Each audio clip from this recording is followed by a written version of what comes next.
Hello बच्चों, let's read the question. The question says are these restrictions on the right to freedom justify. क्या ये जो restrictions दे के रखे हैं ऑन राइट टू फ्रीडम, क्या रिस्ट्रिक्शंस जस्टिफाइड हैं? अगर जस्टिफाइड है तो आपको इसका रीजन देना है।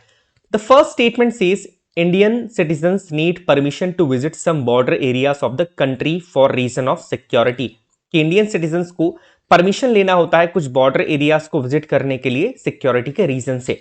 क्या ये जस्टिफाइड है? क्या रिस्ट्रिक्शन जस्टिफाइड है? बिकॉज राइट टू फ्रीडम तो ये कहता है कि इंडिया के किसी भी सिटीजन को फ्रीली इंडिया के अंदर कहीं भी मूव करने की आजादी होती है। तो क्या ये रिस्ट्रिक्शन जस्टिफाइड है? इसका आंसर है यस, इट इज जस्टिफाइड। कि जी हाँ, ये रीजन जस्टिफाइड है। क्यों है? Because some border areas of some our country requires certain restrictions due to security reasons. के सिक्योरिटी रीजंस के कारण हमारे कुछ बॉर्डर एरियाज के अंदर जाना रिस्ट्रिक्टेड होता है। नॉर्मल सिटीजन वहां पर नहीं जा सकता है क्योंकि सिक्योरिटी रीजन होते हैं। एनिमी कंट्री से वो एरिया लगे हुए होते हैं, दैट्स वाई वहां पर सिक्योरिटी का थ्रेट रहता है हमेशा से ही। दैट्स वाई वहां पर नॉर्मल सिटीजन का नॉर्मली कभी भी चले जाना अलाउ नहीं किया जाता है।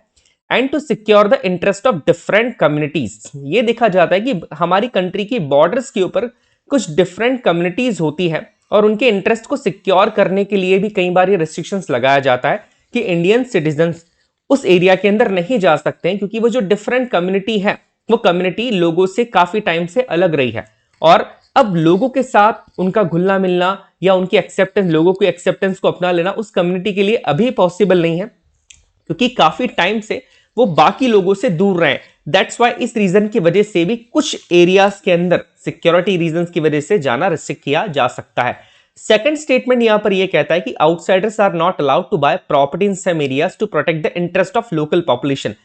कि जो बाहर के लोग हैं, जो आउटसाइडर्स होते हैं इंडिया के उस स्टेट्स के बाहर के या उस एरिया के बाहर के, वो उस एरिया के अंदर प्रॉपर्टी को बाय नहीं कर सकते हैं। और क्यों नहीं कर सकते हैं, क्यों नहीं अलाउ करते हैं? Because to secure the interest of local population, की लोकल पॉपुलेशन के इंटरेस्ट को सिक्योर करने के लिए।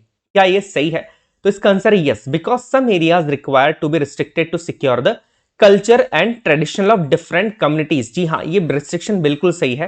क्यों? क्योंकि कुछ एरियाज हमारे देश में ऐसे हैं जो वहां पर बहुत ही डिफरेंट कम्युनिटीज रहती है जिनका कल्चर और ट्रेडिशन बाकी लोगों से टोटली अलग है। तो उनके कल्चर और ट्रेडिशन को सिक्योर करने के लिए ये रिस्ट्रिक्शंस लगाया जा सकता है। दैट्स वाई ये जस्टिफाइड है। जैसे कि हम बात कर रहे हैं यहां पर कुछ ऐसी कंट्री के अंदर ट्राइब्स है जो कि हिली एरियाज में रहती है और कुछ ऐसी ट्राइब्स भी है जो अंडमान निकोबार के आइलैंड्स में रहती है जिनका अलग से कल्चर है, जिनका ट्रेडिशन बिल्कुल अलग है हमसे।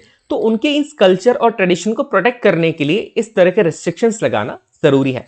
ऑप्शन सी यहां पर कहता है कि the government bans the publication of books that can go against the ruling party in the next elections. की गवर्नमेंट ने बुक्स के पब्लिकेशन के ऊपर बैन लगा दिए। दैट मीन्स कोई बुक पब्लिश हो रही है और उस बुक के पब्लिश होने के ऊपर सरकार ने बैन लगा दिया है क्योंकि सरकार को यह लगता है कि उस बुक के पब्लिश होने के बाद जो रूलिंग पार्टी है उस रूलिंग पार्टी की इमेज खराब हो जाएगी क्योंकि उस बुक के अंदर कुछ ऐसा लिखा है जिससे कि रूलिंग पार्टी की इमेज खराब हो जाएगी नेक्स्ट इलेक्शन के अंदर। तो क्या ये रिस्ट्रिक्शन सही है?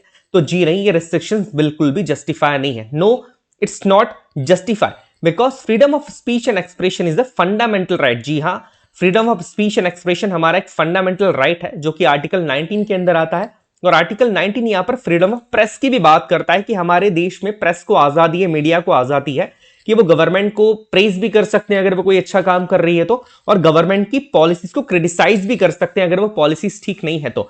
If a government bans the publication of a book it's against our democracy. और अगर कोई सरकार हमारी कंट्री के अंदर किसी बुक के पब्लिकेशन को ही बैन करती है, किसी बुक को पब्लिश ही नहीं होने देती है, तो ये हमारी डेमोक्रेसी के अगेंस्ट है क्योंकि हमारी डेमोक्रेसी के अंदर, इंडियन डेमोक्रेसी के अंदर हर पर्सन को राइट है freedom of speech and expression का। दैट्स वाई ये जो तीसरा स्टेटमेंट है ये जस्टिफाइड नहीं है। I hope you understood the question as well as answer. Best of luck.